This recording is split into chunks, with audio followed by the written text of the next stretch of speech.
Salut à tous, c'est Audrey, j'espère que vous avez faim. Aujourd'hui, je vous propose une recette mais ultra connue, la recette du pot-au-feu. C'est vraiment pas compliqué à faire, c'est riche en légumes, on fait un super bouillon, c'est une préparation qui est vraiment saine pour le coup, un plat typiquement français et traditionnel.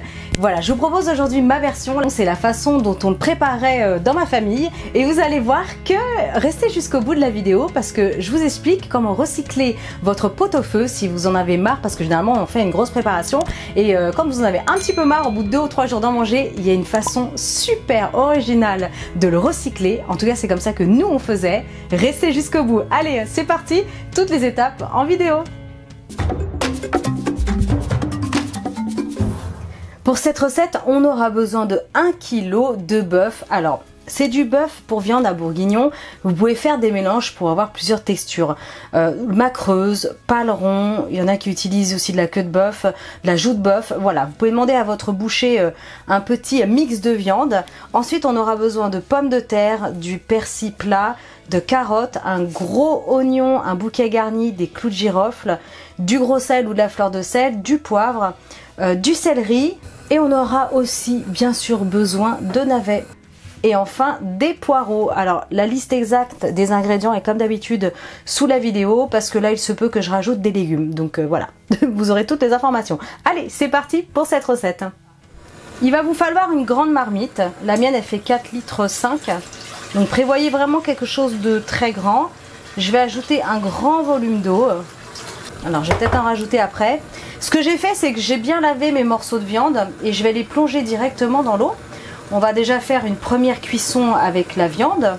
Ça va durer une bonne heure et il faudra bien écumer à ce moment-là pendant toute l'heure. Et ensuite on ajoutera le reste.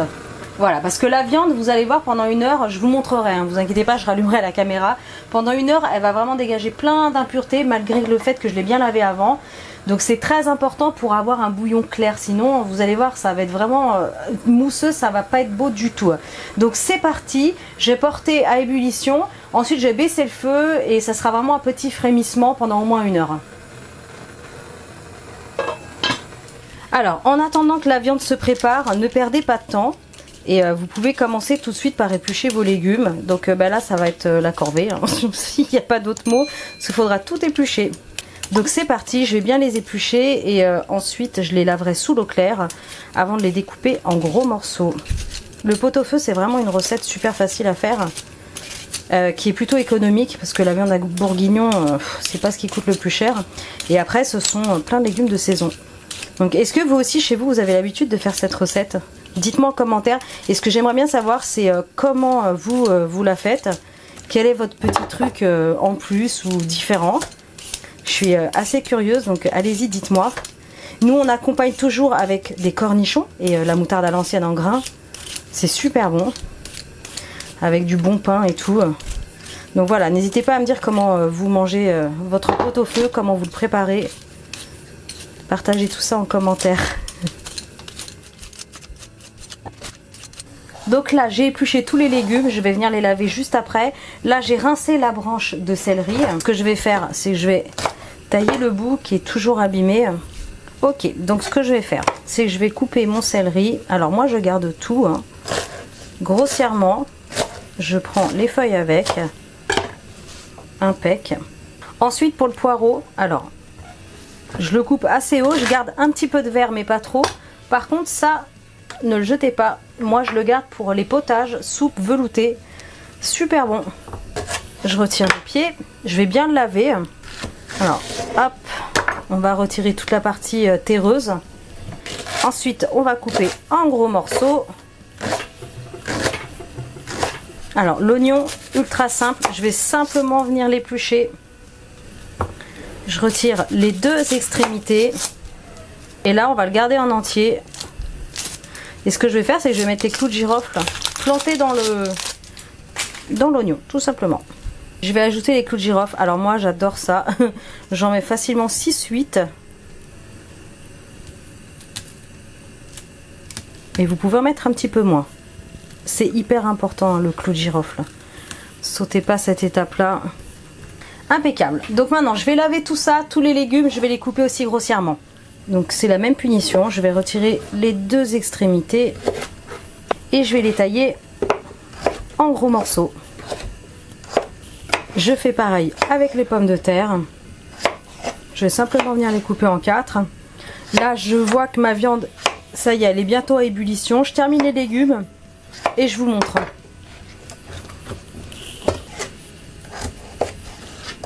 On est bon, ça y est, on a préparé tous les légumes. Alors la viande. Vous voyez, toute cette écume, c'est vaseux. Donc ça, c'est super important de le retirer. Donc vous prenez un grand récipient, un bol, et hop, vous écumez au fur et à mesure. Donc ça, pendant 1 heure, à partir du moment où vous avez le petit frémissement, d'ailleurs je vais baisser, hop, sur un feu moyen, et faut jeter un petit œil dessus de temps en temps. Il faut écumer, écumer, écumer. Hyper important. Alors, si vous voyez que ça manque un peu d'eau à un moment donné, n'hésitez pas à en rajouter un peu. Il n'y a pas vraiment de proportion exacte sur l'eau. Mais il faut quand même que votre viande soit bien recouverte. Donc, ce que vous pouvez faire à partir de là, hop, vous laissez un petit peu couvert comme ça, pas complètement. Et en gardant un œil dessus et en écumant. Donc, c'est parti pour 1 heure. Ok, ça fait une bonne heure. Donc, ça y est. Et là, il n'y a plus rien à écumer. Je suis venue écumer 2-3 fois, pas plus, et c'était vraiment impeccable. Donc là, on a fait une pré-cuisson du bœuf. Ce que je vais faire maintenant, c'est que je vais ajouter les légumes et je vais rajouter de l'eau parce que du coup, ça va être un peu juste. Donc on y va, on plonge les légumes qu'on a découpés tout à l'heure. Notre super oignon géant avec les clous. Ça sent très très bon déjà. Les navets. Notre petit bouquet garni. Et je suis vraiment très très juste au niveau de ma cocotte. Mais bon. Toujours sur un feu doux. Impeccable. Tout rentre pile poil. C'était vraiment juste. Et j'ai failli oublier le persil. Bouquet garni et persil. On y va. Comme je vous disais, fleur de sel ou du gros sel. Parce que là, on a quand même une dose assez importante de liquide et de choses à saler. Et pour le poivre, alors moi j'ai un système du coup où je remplis mon poivrier moi-même. Et je vais utiliser les grains. Donc voilà, je mets une quantité un peu au pif, j'adore ça. Hop, on est bon. Et cette fois-ci, c'est parti. Ça va mijoter pour au moins 2 heures. Et puis après, éventuellement, vous pouvez bien sûr rectifier. Hein, s'il manque un peu de sel et tout ça, aucun souci. Allez, il n'y a plus qu'à couvrir. Je vais couvrir et je vous donne rendez-vous tout à l'heure. Ok, alors nous voilà 3 heures plus tard parce que j'avais le temps. Donc du coup, ça a mijoté pendant 3 heures sur un petit feu doux, un petit frémissement. Et là, ça sent super bon. J'ai vérifié, les navets sont bien tendres, tout est bien tendre, parfumé. Écoutez, ça va être impeccable. Je sers tout ça et je vous montre.